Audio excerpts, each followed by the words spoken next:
Howdy, I'm Jammer. So, every single time I do one of these videos, I am standing in front of 13 lines. What does that mean? Well, as you note behind me, I have an American flag, or a flag, of the United States, hung up on my wall, and if you've ever observed the flag, or ever observed the finer details of it, the current United States flag, and I say current because the flag has actually changed a lot over the last 2 centuries, always contains 50 stars and then 13 stripes.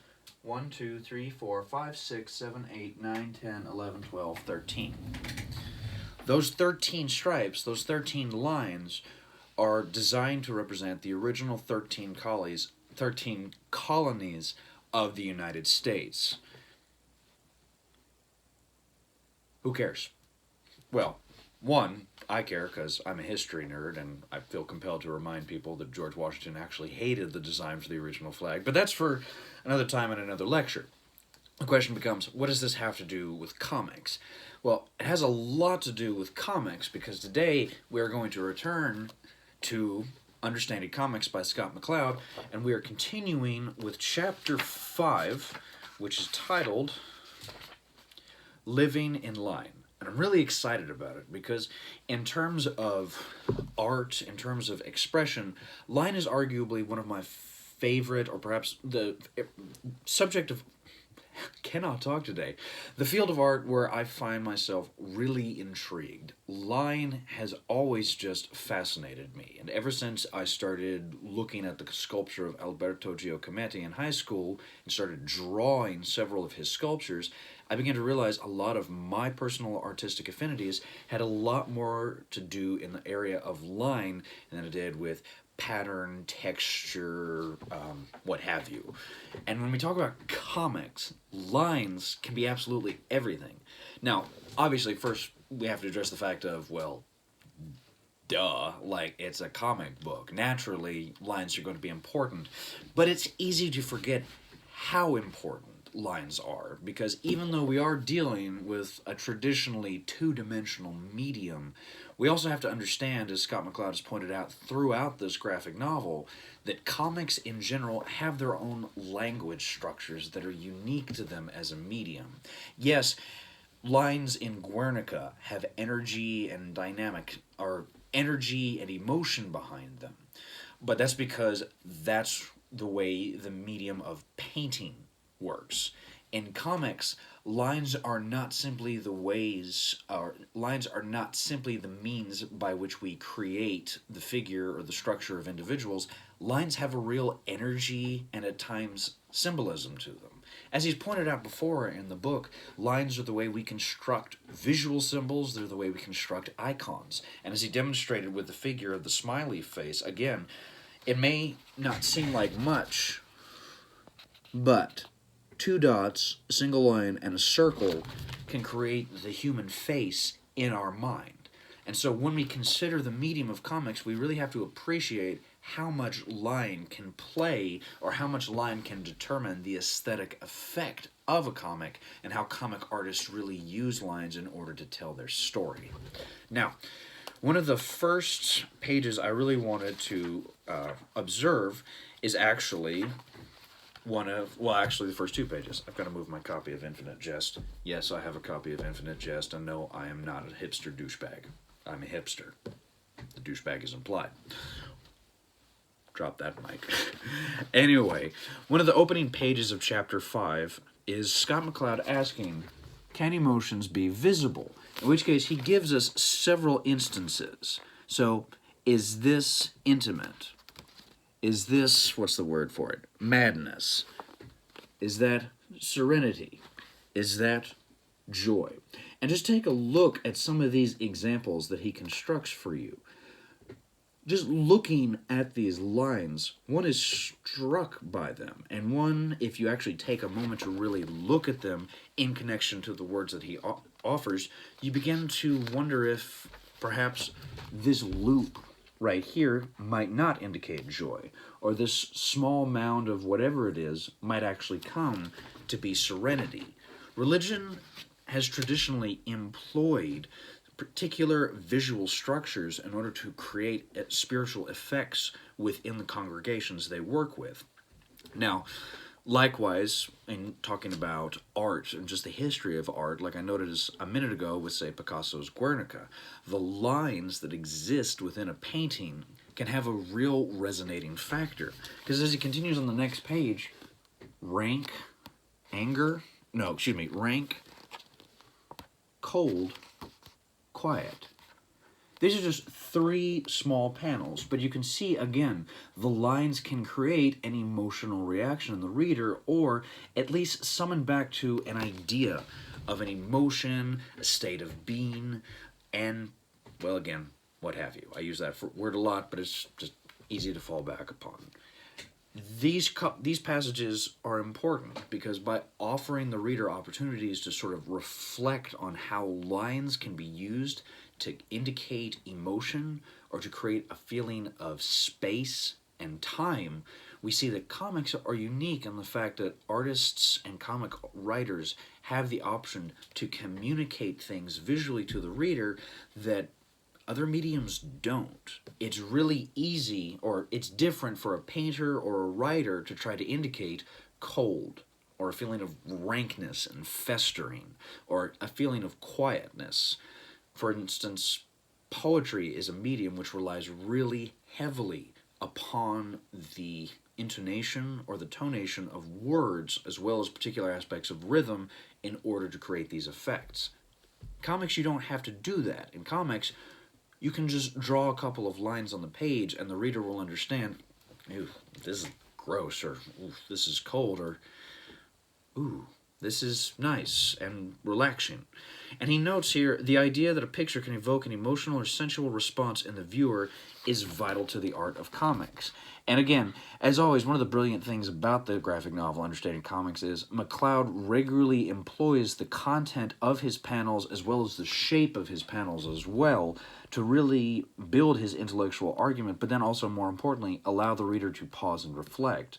And I really would encourage you, take a couple of moments to look at each one of the squares, rectangles, ovals, what have you, that he situates himself in front of. Because each one of them, even if there isn't necessarily an emotion or a feeling attached to them, they can have a particular type of effect on you. You don't have to know the finer details of geometry to understand and appreciate a pattern in a tile. But nevertheless, observing that pattern, observing that tile, can have a particular effect on you. Now, one of the ways he continues to build this idea is falling back upon art. He employs the work of Edward Munch, and then he also employs Vincent van Gogh here, because both artists, even if you haven't gotten into a lot of detailed depth about their work or seen a lot of their work, you've probably seen The Scream at some point in your life. And again, he employs this example to show how the lines and the composition create a mood, create a feeling, and then convey the emotion to the viewer of this painting. And comics themselves have access to it, because even if you haven't really encountered even if you haven't encountered a lot of comics which convey strong emotional feelings through line, you probably have some mild effect of it, experience with it. On the next page, he offers 2 small strips by 2 different artists. One of them is Classics Peanuts cartoon, and then the other one was Rory Hayes. And I'm going to let you pause the screen and just observe this panel right here for a moment. Okay? You got it? You got it? Okay.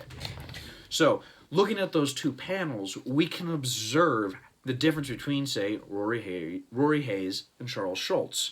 Charles Schulz was creating a kind of abstract and mostly iconic comic book, usually for the way of telling jokes. Because again, he was a newspaper comic, which means the comics are designed to lead the reader usually towards some manner of punchline. Whereas with Rory Hayes, he's telling a story in an underground comic, an independent comic, and that's usually a medium, or that's usually a genre where people are reading to be challenged intellectually. But, as he points out, both of those comics employ lines in a very distinct way to convey anxiousness, to convey depression, to convey anger, to convey fear. Even though the comics are differently structured and differently structured in a dynamic way, the lines are still what make those comics more or less have the same level of content. And again, he continues going on with this, observing that when comic artists create their panels, we have to appreciate the fact that the lines that they place within the panels, and I would even say even the panels themselves, can help convey meaning and idea. So, looking at just sort of like the early couple pages of this chapter, we can observe line is really important to comics because lines create the visual tone of a book. It may not seem terribly important, but if we don't have that attention to detail, the artist may or may not convey anything. And again, if you're just trying to tell a fun little story, you don't necessarily have to convey anything, but even then, attention to the lines that you're employing can mean absolutely everything to your book. Alright, I had to move Larfleeze over because before I continue going through Understanding Comics, I wanted to show you, the viewer, some of the ideas or some examples of how line can play a dramatic, or how lines can play dramatically in comics, as always, by just showing off some cool books that I've read in the past that I think are super awesome, but also because they're really wonderful examples of the way lines can create effects upon the viewer. So the first one I'm going to employ is a small graphic novel entitled American-Born Chinese by Jean Luen Yang. This book came out several years ago. It's predominantly a book about a young man. He's, I believe, second-generation Chinese immigrant, and he's visited by a cousin who is more or less an unabashedly racist depiction of a Chinese or an Asian individual from a more traditional, or let's be honest here, white perspective. So the book is him trying to reconcile his personal ethnic and racial identity in the context of being American.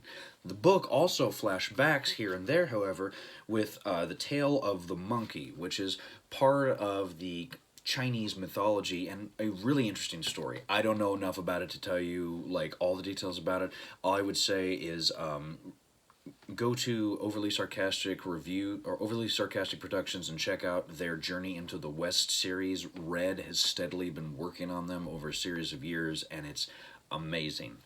But I bring this up because in one notable passage we get one of these beautiful scenery shots, and we can observe here how these curved lines right here are indicating clouds, but at the same time they offer the reader a kind of momentary serenity.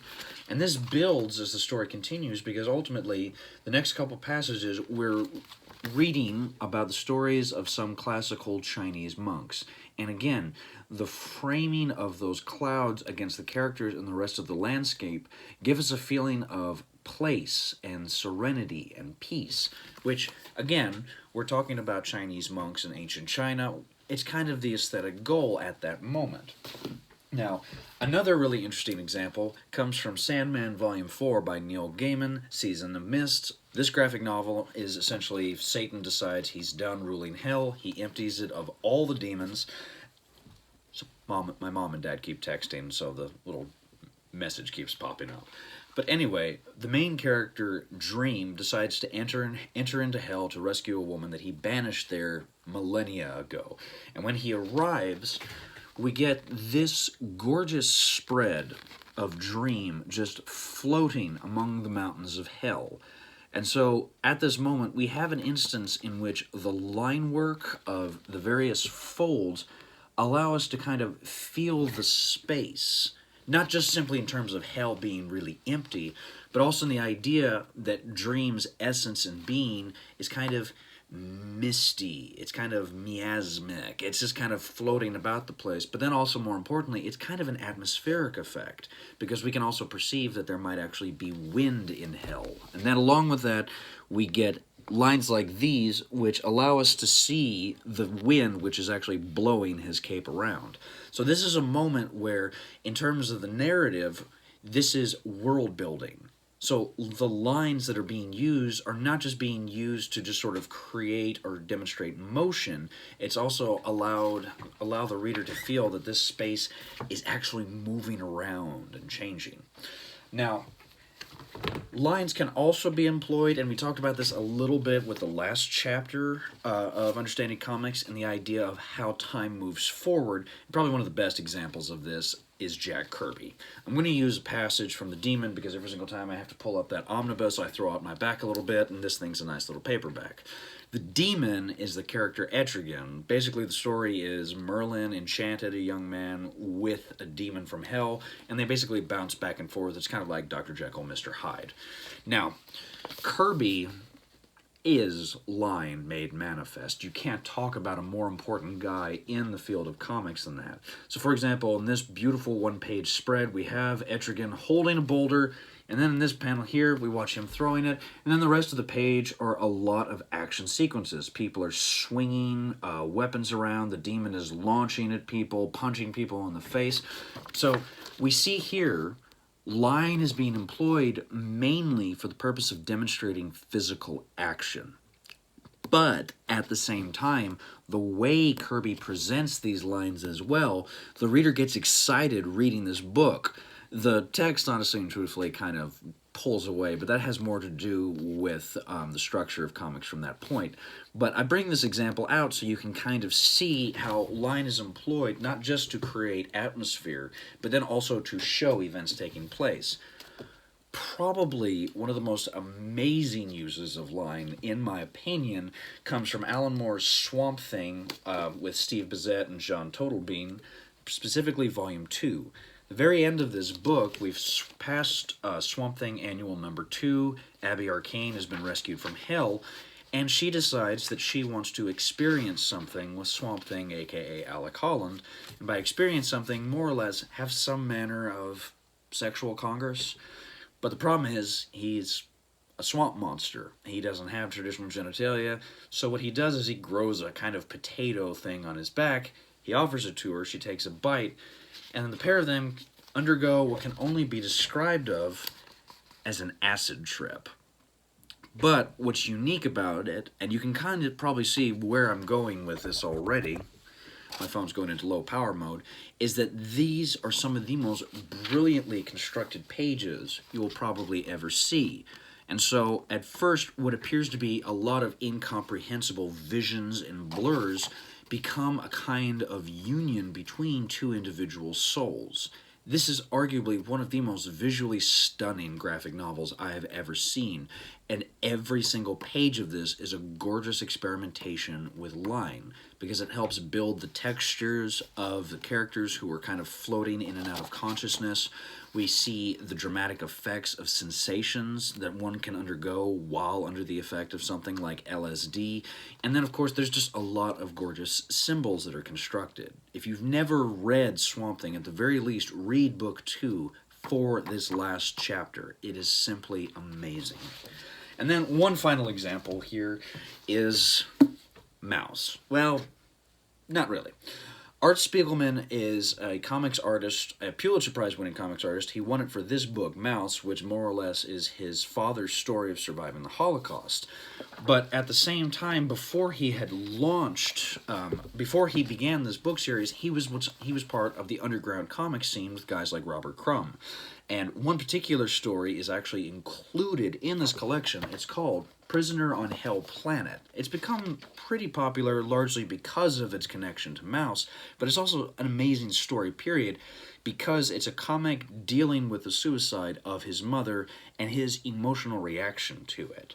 And one of the most powerful moments of the comic, we see Spiegelman going to a doctor's office and being told, your mother has committed suicide. And we observe this slow progression of the doctor appearing at first like a regular human being, becoming very, very angular, and then he's got that little Hitler mustache, of course, but then also, too, that third panel, your mother's dead, and it's kind of implied laughter. We see so many lines in this passage, and the reason for that is simple. Art Spiegelman is trying to convey the real alienation and just the real emotion that became associated with his mother's suicide. Prisoner on Hell Planet is a gorgeous example of how line can be employed, one, on a visual level to create textures, moods, and feeling, but then also, two, how rhetorically speaking, line can be used to really create those emotions. Now, actually, there's another book that I would recommend you to check out by Art Spiegelman. It's called Breakdowns, Portrait of the Artist as a Young Censored.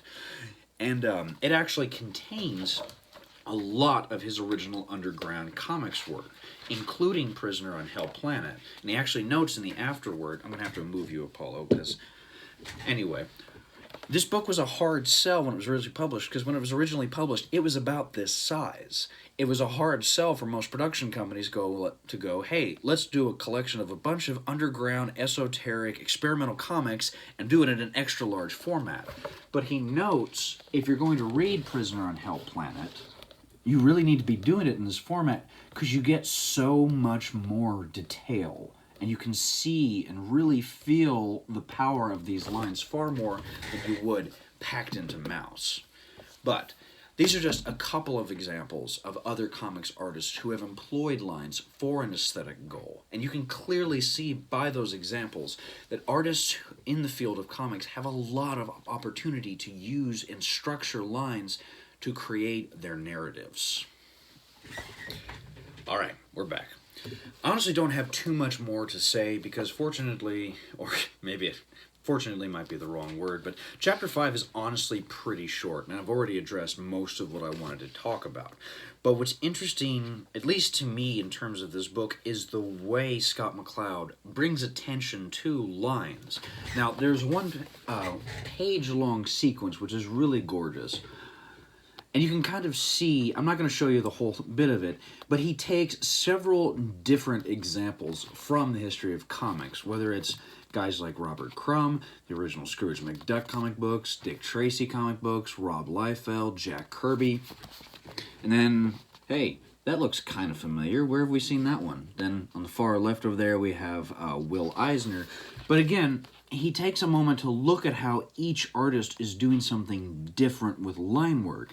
Again, whether it's the kind of iconic Scrooge McDuck comic books, which again have very large loopy lines, it's very cartoony, it's very iconic, towards Robert Crumb's work, which, while it may have a more cartoony effect upon it, is continually broken up by lines which convey a kind of anxiousness. Lines and icons have a lot of important significance in comics, but not just because of their emotional impact. It's also because of the way that they can convey atmosphere and reality. To which case, he uses an example most of us are probably aware of. You've probably seen somewhere something like this. Do you observe these three wavy lines? Now, first, he does the example of trying to smoke a pipe and demonstrating how in the past, artists have employed wavy lines coming out of the tip of the pipe to actually convey smoke. However, at the same time, they've employed those same lines over garbage to indicate smell. So we see here an interesting dynamic in which, as he says, despite their superficial resemblance, these are two very different sets of lines. One represents a visible phenomenon, smoke, while the other represents an invisible one, our sense of smell. Not really a picture anymore, these lines are more a visual metaphor, a symbol, and symbols are the basis of language. And this is absolutely true. It's something that he'll touch on a lot more in the next chapter, but it really is important to remember that when we talk about the language that we employ on a day-to-day basis, it's largely rooted on a lot of sounds. But nevertheless, we have the alphabet, which is a series of 26 abstract symbols to represent each one of those sounds. We recognize the alphabet when we see it because we're taught it ever since we just, start walking. But what's unique is sometimes, even if we don't have official words or definitions for these lines, we still understand them because they've kind of entered the public's consciousness as a visual symbol. And he provides a couple more examples down here. Again, if you see air coming out of somebody's mouth like that, it's probably them going, whew, hearts above a human being, means she's in love. You've probably grew up like I did on Looney Tunes, and so whenever Bugs Bunny bonked Elmer Fudd on the head, he probably saw birds or stars. But then again, at the same time, bubbles above a head can mean drunkenness. So again, we see in these moments how words can, over time, assume a meaning unto their own. Now again, what does that have to do with comics? Well, everything. As he points out, comics is its own medium and it has developed its own language. And again, if we use lines to construct abstract symbols to convey meaning of things, then it's really important to understand how these artists are using the same lines over and over and over again. It doesn't matter if you're Rob Liefeld, it doesn't matter if you're Robert Crumb, it doesn't matter if you're Alison Bechdel. Just about all three of those individuals, at some point in their careers, have used wavy lines to indicate smell or a release of energy, and the reader has understood exactly what they were trying to say. Now, he has a really interesting point here where he talks about manga. The answer, of course, is that more than one set of symbols will evolve. So it was once again in Japan, where comics developed for years in relative isolation from Western cousins. And fans of manga, can you tell I'm from Texas? Fans of manga are probably going to immediately recognize these four symbols. Now, honestly, you'll probably recognize that one because there's actually an emoji on that one. But each one of these conveys their own meanings. And if you've watched even just one anime, you probably recognize a couple of these. Because Japanese comics developed away from the Western tradition, that mode of expression has allowed its own sort of like internal symbols to come to represent certain ideas or aspects, what have you. I'm going to read just one more, or show you one more passage and kind of hopefully convey what he's trying to note. He says here on page 134, by far the most widely used, most complex, and most versatile of comics' many synesthetic icons is the ever-present, ever-popular word balloon. Now, you probably know what this is already. Every comic under the sun usually employs a word balloon. In fact, I really can't think of very many comics that don't employ word balloons of some kind. Maybe Frank by Jim Woodring, but that's only because the main character, Frank, never says anything. Nevertheless, he brings this up because the word balloon, we may not think of it as such, is a symbol. Again, comics are representing time and space. If this was a comic, you would see me over here on the left-hand side or the right-hand side, depending on, again, how you're watching this. And then all of my talking would be in a word balloon right here, because you've got to convey somehow to your reader or to your viewer that one, time is taking place, and that two, the character is acting in some form of capacity. So again, this line may not seem terribly important, but it's the foundation of a lot of what comics is based on. We have to represent the abstract in some sort of visual language. So when we consider comics, we have to understand how lines are ultimately impacting and constructing meaning. As he notes, in this chapter we've dealt with invisible worlds of senses and emotions, but in fact all aspects of comics show it to be an art of the invisible. What you see is seldom what you get if all you're seeing even now, is just ink and paper. In the end, what you get is what you give. And he does a really good job of continuing to demonstrate his motif here of basically repeating. We've got a nice 2-page, 6 panels in total, and we watch as these clear, definitive lines slowly eke back away from the viewer into their most basic abstract space. So again, when we consider comics, we have to deal with the fact that a lot of times we're dealing with the abstract. We have to demonstrate emotion, we have to demonstrate action, we have to demonstrate atmosphere, we have to demonstrate time and space. There's a lot of responsibility on the comics artist, and remarkably, there's already a language in place for the comics artist, and it's largely existing in lines. Again, it doesn't seem terribly important, but again, as always, sometimes the things that don't seem important are in fact the most important structures in a comic book. Again, as I noted from the very beginning, every single one of these videos takes place in front of 13 lines. It's a thought that, as I was prepping for this video, I was like, That's an interesting idea. I never really thought of it that way. But nevertheless, those 13 lines are always there behind me as I'm talking. Fun fact, that American flag was actually the door to my closet, because my parents actually built the house that I grew up in. And at the time, they didn't have a lot of money, so while we were able to get doors on all of the, at least the first parts of our bedrooms, all of us had closets. None of those closets had doors. And when I decided to start writing, I would usually write in my closet in my bedroom, but I still needed some kind of door. So eventually, I got that big American flag, and that was the way I closed off space in my room. It's also because I recently watched Gangs of New York, and there's that scene where Daniel Day-Lewis has the flag around his shoulders, and it was just an interesting visual. But, nevertheless, these 13 lines have been present through a lot of my creative endeavors and just through a lot of my time and experience. So at that moment, those 13 lines possess a sort of personal, emotional energy to me.